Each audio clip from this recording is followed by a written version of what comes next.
Hello and a warm welcome back to the channel, and today we're going to have a short running session on the Triang Super 4 base layout and a little bit of something else later in the video for anyone who's interested in Hornby 003 rail.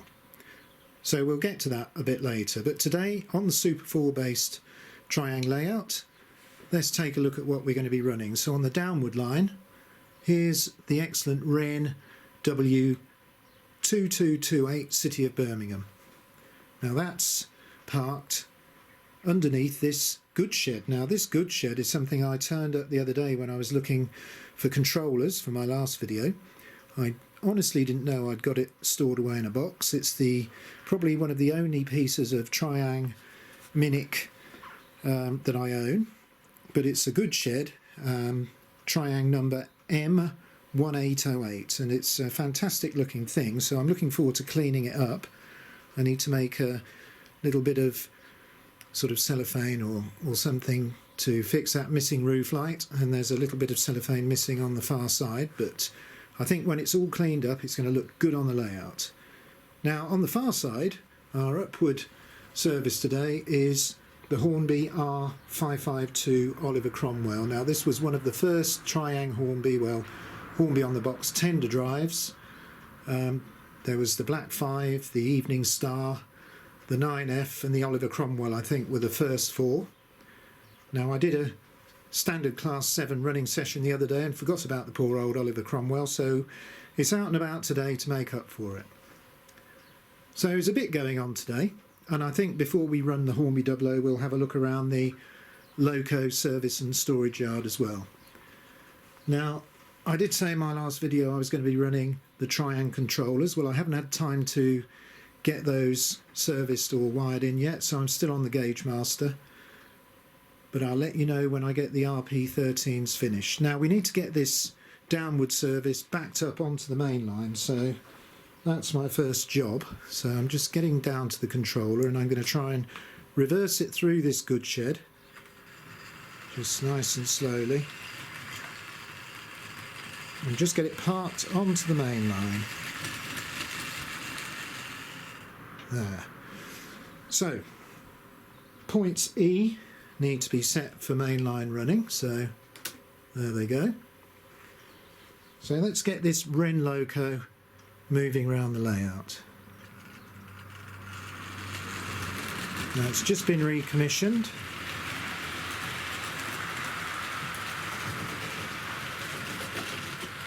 Just need to give a little bit more controller, I think, so just bear with me while I turn that up a bit. Let's watch it go past the Oliver Cromwell and through the station. Now isn't that a quiet runner? That's probably one of the quietest Wrenn engines I've got, even quieter than the City of Glasgow. You can just hear the wheels.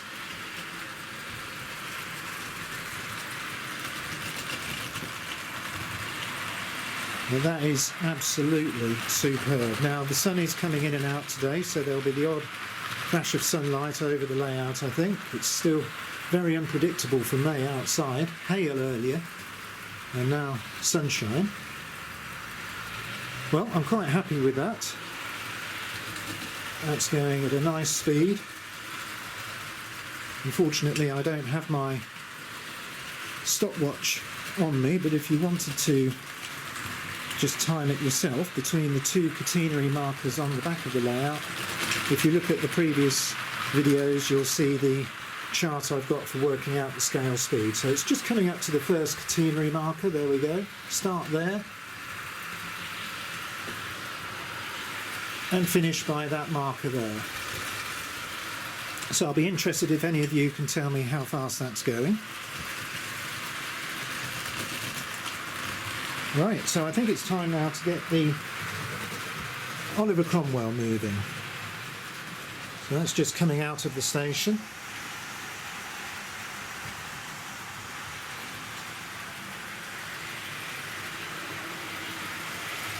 Now I know a lot of people aren't too keen on the tender drive locos, but they're a thing of their time, and these excellent early Triang and Triang Hornby and Hornby locos, they seem to go really well. Listen to how quiet this one is. both these locos are running fantastically quiet.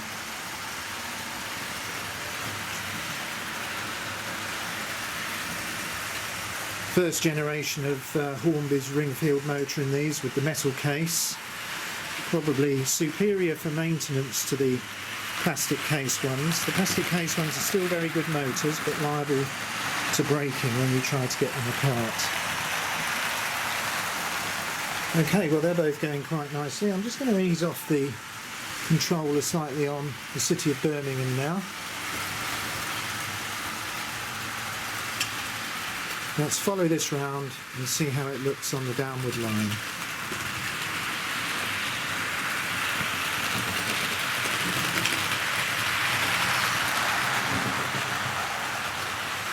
A great matte finish to the paint on this Wrenn model. Roaring through the station there.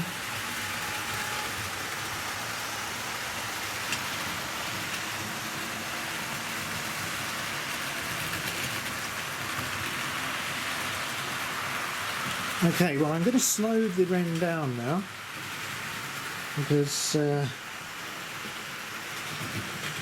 need to minimise the noise a bit. So I'm just going to pull the City of Birmingham into the station there. See the sun shining on the centre of the layout there through the skylight. And I'm going to reduce the speed just slightly of the excellent Oliver Cromwell. So we'll just take a look at that. And then we'll head over to the test track for something a bit different. So here comes the Oliver Cromwell.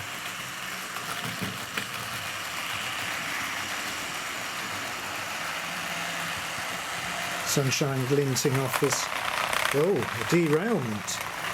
Pause. Well, we're going to need the emergency services, I think. Now this is something that's happened a couple of times with these coaches. They've got some silver seal wheels on them that are a little bit worn. Now they've either got some sort of metal fatigue or they're just degrading slightly. Now I don't know whether I'll be able to get this back on the line. I think it's derailed this one as well. The rims of the wheels are just slightly degrading. Let's have a look. Let's just see whether that's back on and running. Let's just... have I got it back on? Actually, looking at that tender, I think that's derailed too. So let's just take a look at that. Okay. All part of the fun. Right, let's have a go. Yeah, that sounds good. So let's get it round the layout once more. As I was mentioning, the silver seal wheels have degraded around the flanges. 99% of the time they run absolutely fantastically, but you just get the odd time they jump, probably at a point frog or a diamond.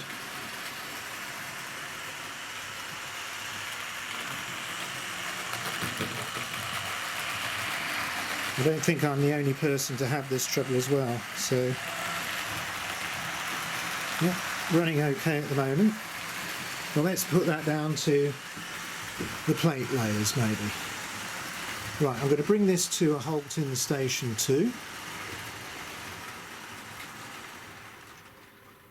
Okay, now before we get over to the test track, let's just see what's in the double track loop and the storage area. Well, we've got quite a bit of freight knocking around in here. Now on the far side of this engine shed there is hiding away a class 20. Inside the shed we've got the Duchess of Sutherland and the Britannia. The Iron Duke still waiting for more coal. Next door, City of Glasgow, Wrenn, and a really nice L.M.S 8F, that's Wrenn 2. And the Ludlow Castle, another Wrenn loco. And bright red, excellent Triang dock shunter. I really need to do a running session, probably just nothing but dock shunters. I think that would be great fun. Lots more freight in the double track loops, and the little 060 diesel shunter that we saw in the last couple of videos, that's having a rest today. Found an all wagon when I was looking for controllers, so I'm looking forward to cleaning that up. And there's the Kobo. Right, something for you 3-rail fans then. Let's get over to this section of the shed, loft. Here's my test track. Now this is all I had right at the start of lockdown. It's the first bit I built. Apologies for the dust on this, I haven't hoovered or cleaned this for a bit. Just here, the excellent old Meccano A3. Let's put some power on and have a look at this end too. Just moving away nice and slowly, coming to life. Got quite a nice rake of wagons behind it.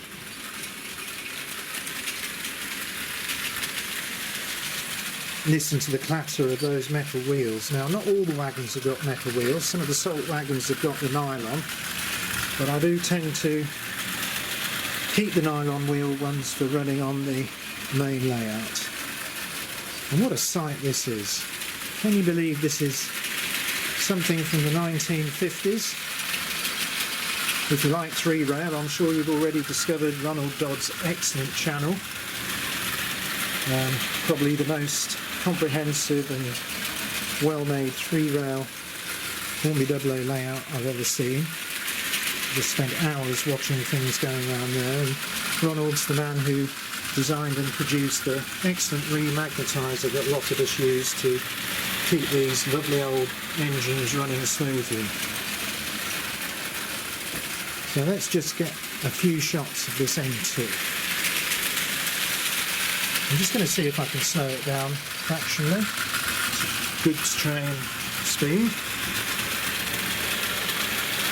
Just because it was made in the 1950s doesn't mean that it can't run at a really nice scale model speed. It's all about the maintenance and setting up of these things. All standard parts, but you can get excellent results from these locos. Now while that goes round, you might see on the test layout I've got a variety of bits and bobs. There's a few triangle wheels there. I'm experimenting with different wheels to replace the corroded silver seal wheels to eliminate problems like derailing. There's a few metal W wheels. Some other mixed rolling stock from W and Triangle and Wrenn. So a few things on the table. So here it comes again along the back.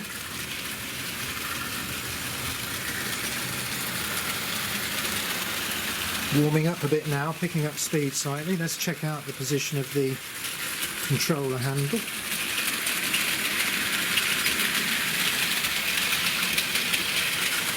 So I think I'll just back it down another 1/16 of an inch. Catch up with it coming round. So I think the idea eventually is, as I progress with the Super 4 layout, the test track, the Super 4 based test track, is probably becoming redundant now because I can test my locos on the main layout. So I'll probably disassemble this ring of Super 4, and I might build a little bit more 3-rail track onto this baseboard so I can enjoy running a few more Hornby W locos. Now if any of you have a particular Hornby W loco you'd like to see, I do have a number in my collection. I would say the only real glaring omissions are the AL1. I don't have one of those. I don't have a 3-rail Kobo, and I don't have the Southern Emu. But if there's something you'd like to see going around this oval on another video, just drop a suggestion into the comments. Well, that's going so nicely, I think I'm going to leave it. It's just running along, minding its own business. I'm very much enjoying the sounds all the rolling stock are making, so I think we'll get back to the Super 4 layout and just watch the two passenger services go round a little bit more.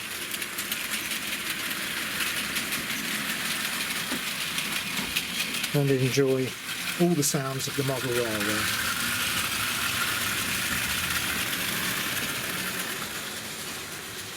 Okay, well, sorry about that. I'm sure that was probably uncomfortable to watch, that sudden movement, but let's get these two back underway.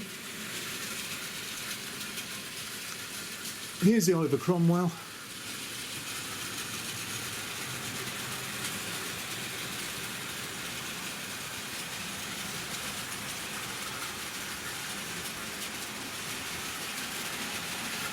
And I'm just getting the City of Birmingham going as well.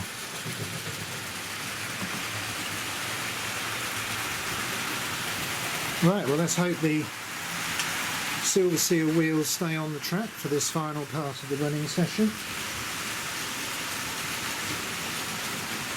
So with the Hornby AA rattling away in the background, sun shining on all the layouts, I'm going to just leave us to watch these two go round. So we'll watch these locos for a minute or two, and until the next video, I'll say goodbye.